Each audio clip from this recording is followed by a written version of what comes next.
Au Sénégal, comme dans le monde entier, les changements climatiques continuent de faire des dégâts sur la vie des humains. Face aux multiples effets, les acteurs de la plateforme pour une justice climatique réclament la mise en œuvre de cette justice climatique. Il faut vraiment beaucoup revendiquer aux Européens.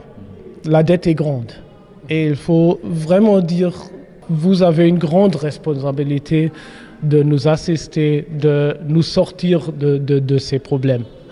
Et ce n'est pas seulement parce qu'il faut assister le Sénégal, parce qu'on a un intérêt commun là-dedans. L'intérêt commun qu'on veut que cette planète sera vivable d'ici 50, d'ici 100 ans. Alors ça, c'est vraiment le plus important message. Deuxième message, oui, il y a l'action locale qui est importante.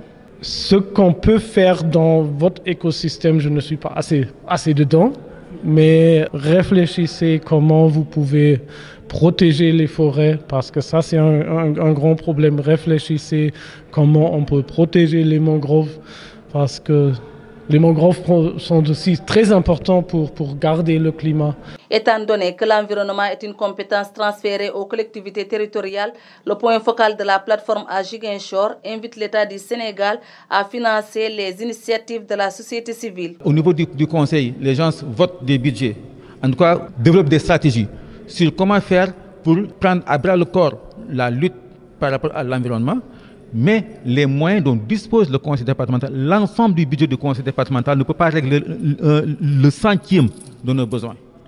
Okay? Nous, tout ce que nous pouvons faire, c'est la sensibilisation, c'est l'encadrement, c'est aider à conscientiser les populations. Mais le gros du problème, ça c'est des financements à coût de milliards. Et le budget du conseil départemental ne fait même pas la moitié de milliards. Okay? L'ensemble du budget ne peut pas satisfaire un centième des besoins que nous avons en termes de protection, en termes d'environnement. Donc, c'est un plaidoyer que nous allons mener. Okay? Je ne parle pas à ma qualité du conseil départemental, mais je parle en connaissance de cause, parce que je suis ici depuis 15 ans et je connais la réalité. C'est en fait ça. Il faut que l'État prenne ses responsabilités et arrête ce centralisme-là. Il faut que l'État un peu décentralise les moyens.